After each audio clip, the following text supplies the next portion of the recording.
In the lead-up to the marriage of Dutch Crown Prince Willem-Alexander and his fiancée Maxima, a museum in Amsterdam staged an exhibition that looked back at the history of royal weddings in the Netherlands, dating back to the 18th century. The Yes I Do exhibition laid out wedding gifts, gowns, cakes and other memorabilia that have helped fuel our fascination with royal weddings spanning the past 250 years. And here you see, for instance, the dress of Queen Juliana. We do have 4 dresses from Queen Emma, Queen Wilhelmina, Queen Juliana and Queen Beatrix. And of course the top secret is the royal dress, the wedding dress of Maxima. The more than 100,000 visitors who flocked to the exhibition in its final weeks proved that the public are still as obsessed with the notion of royal romance as they were centuries ago. Exhibition goers also got the opportunity to see the inside of the church, where 2,000 guests were due to watch Willem-Alexander and Maxima walk down the aisle to make their vows of betrothal. Perhaps one of the most glamorous weddings of recent times took place in London in 1995 between the exiled Crown Prince Pavlos and Marie Chantal Miller. The 28-year-old prince and the daughter of American-born billionaire Robert Miller celebrated their union with royalty from all over Europe in a lavish ceremony in the Greek cathedral of St. Sophia. The 26-year-old heiress wore an ivory silk and lace dress with a long train designed by Valentino that took more than 3 months to make. The stunning couple met 3 years earlier at a dinner party in New Orleans, and in true fairy tale tradition, fell in love at first sight. Prince Pavlos is reported to have gone down on bended knee to propose to his beloved in a cable car high above the Swiss Alps. On the guest list were members of the royal houses of Greece, Spain, Denmark, Sweden, Norway, Belgium, Luxembourg, Holland, Bulgaria and Jordan.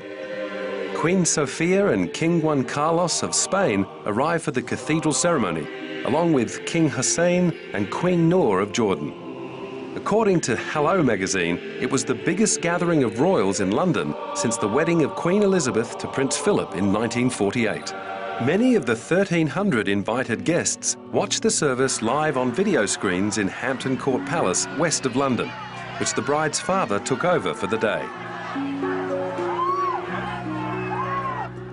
Another fairy tale came true with the wedding of Prince Felipe of Spain and Leticia Ortiz. With the date set for May 22, 2004, an emotional King Carlos of Spain rubbed shoulders with Charles, Prince of Wales, Crown Prince Naruhito of Japan, and Prince Albert of Monaco. Even former South African President Nelson Mandela was invited. Waiting nervously at the altar, Prince Felipe wore a navy blue uniform with braided epaulets. The heavy downpour couldn't dampen the enthusiasm of the crowd as Leticia appeared at the door of the cathedral in a shimmering gown created by veteran Spanish designer Manuel Pertegas. Becoming the first commoner in Spanish history to be in line to be queen, Leticia started the long walk up the aisle on the arm of her journalist father and was greeted by a kiss from Prince Felipe as she arrived at the altar. The traditional Roman Catholic ceremony was conducted by the Archbishop of Madrid, Cardinal Antonio Maria Rouco Varela, and as the couple took their solemn vows, Leticia gazed deep into Felipe's eyes. Felipe, te recibo a ti, Leticia, como esposo. Yo, Leticia, te recibo a ti, Felipe, como esposo. It was billed as the wedding of the century, the day that Spain's future king married a former television presenter. Indeed, it had been almost a century since the Spanish capital of Madrid had seen a royal wedding.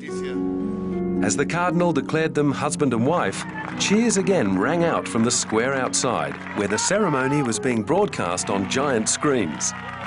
After the wedding, the happy couple and their 400 guests made their way back to the palace for the reception to feast on a 2-metre high wedding cake and wash it down with more than 1,000 bottles of champagne.